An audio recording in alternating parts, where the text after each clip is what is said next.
দেখুন, যারা গান শোনেন, আমি জাস্ট একটা চ্যালেঞ্জ করি, লাস্ট যে 10টা গান আপনি শুনেছেন, আপনি একটু যদি আপনার প্লে লিস্টটা বের করেন, সেই 10টা গানের লিরিক, মিউজিক ছাড়া জাস্ট লিরিক সার্চ করে বের করে আপনি লিরিকগুলো পড়বেন। পড়ে দেখুন তো, আমাকে বলুন তো কোন গানগুলো লিরিক পজিটিভ, কয় % গানের লিরিক আপনি পজিটিভ পাবেন। মোস্টলি ছ্যাঁকা খাওয়া টাইপের গান, নেগেটিভ গান, এটা হয়নি লাইফে, ওটা হয়নি লাইফে, আমি এটা পাবো না, সেটা পাবো না, আমার লাইফে আর কখনো আলো আসবে না, এই টাইপের কথাই তো থাকে গানগুলোতে, তাই না?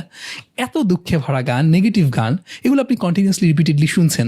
মিউজিকের যে পার্টটা, সেই পার্টটুকু আপনাকে গুড ফিলিং দিচ্ছে, কিন্তু নেগেটিভলি যে নিজের কাছে কন্টিনিউয়াস রিপিটেশন, নেগেটিভ রিপিটেশন, সেটা কিভাবে আপনাকে পজিটিভ কোনো আউটকামের দিকে নিবে? আপনি হয়তো বলবেন এগুলোর কোনো প্রভাব আমার উপর নাই, কারণ এগুলো তো আমার লাইফের ব্যাপার না, আমি জাস্ট এনজয় করছি, এটা একটা আর্ট।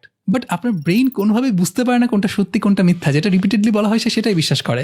এই রিসার্চটা দেখুন, এখানে খুব ক্লিয়ারলি বলা আছে, যদি কন্টিনিউয়াসলি মিথ্যা বলতে থাকা হয়, ব্রেইন সেটাই বিলিভ করে।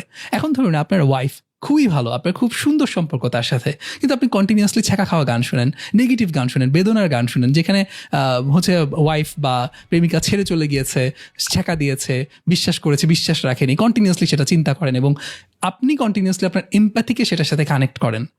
এই ইমোশন এবং চিন্তা যে কন্টিনিউয়াসলি নিজের মধ্যে লালন করে, তার লাইফে ঠিক সেগুলোই ঘটা শুরু করবে। আপনি স্টার জলসা দেখেন, জি বাংলা দেখেন, কিংবা এমন সব নাটক দেখেন সেখানে ড্রামা ক্রিয়েট করার জন্য যত সব টেনশন ক্রিয়েট করা হয়েছে, নাটকের মধ্যে যত সব নেগেটিভ জিনিসপত্র বলা হচ্ছে, দেখানো হচ্ছে, আর আপনি চাচ্ছেন আপনার ফ্যামিলিতে ভালো সম্পর্ক থাকবে।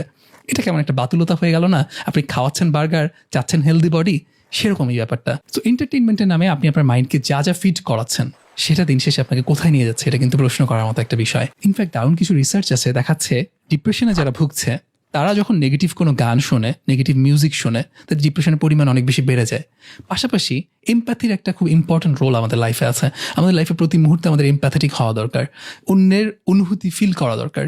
কিন্তু আপনি যখন মিউজিক দেখছেন, একটা গান শুনছেন, কিংবা আপনি একটা মুভি দেখছেন যেখানে খুব নেগেটিভ একটা সিচুয়েশন দেখানো হচ্ছে, সেই সিচুয়েশনটা আপনি খুব ডিপলি এমপ্যাথেটিক্যালি ওন করলেন এবং সেই নায়কের জায়গায় নিজেকে বসালেন এবং ওই ডিফিকাল্টির ভেতর দিয়ে গেলেন।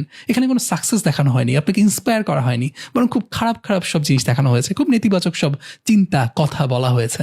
সেগুলো আপনার মনে গেঁথে যাবে, আপনার মন সেভাবেই কাজ করবে, মন লাইফে সেগুলোই অ্যাট্রাক্ট করবে। আরেকটা ইম্পর্টেন্ট জিনিস, আপনি যাদের কথা শুনছেন, যাদের গান শুনছেন, যারা লিখেছে, লিরিসিস্টদের নাম একটু খুঁজে বের করেন, তাদের লাইফগুলো একটু দেখেন।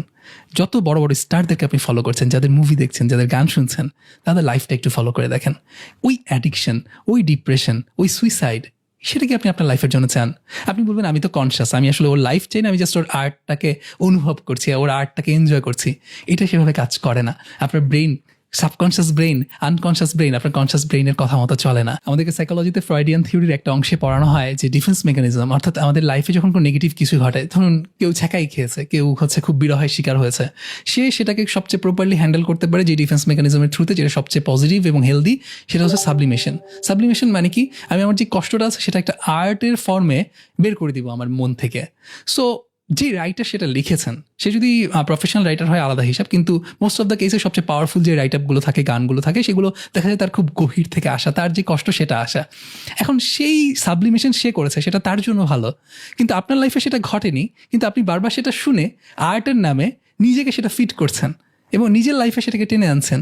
এর মানে কি? কোনো দরকার কি ছিল? এটা প্রমাণ তো আমরা দেখতেই পাচ্ছি। কি পরিমাণ সুইসাইড, কি পরিমাণ পরকীয়া এখন আছে, সেগুলো কি আগে ছিল?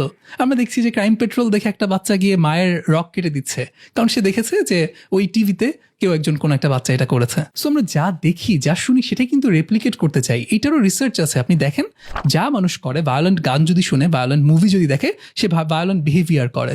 সো আপনি আপনার বিহেভিয়ারকে কন্ট্রোল করতে চান, আপনি পজিটিভ বিহেভিয়ার করতে চান, কিন্তু দেখেন নেগেটিভ জিনিস, দেখেন নেগেটিভ নিউজ, দেখেন নেগেটিভ গান, মুভি, কিভাবে আশা করেন যে আপনার ভেতর থেকে পজিটিভ বিহেভিয়ার আসবে?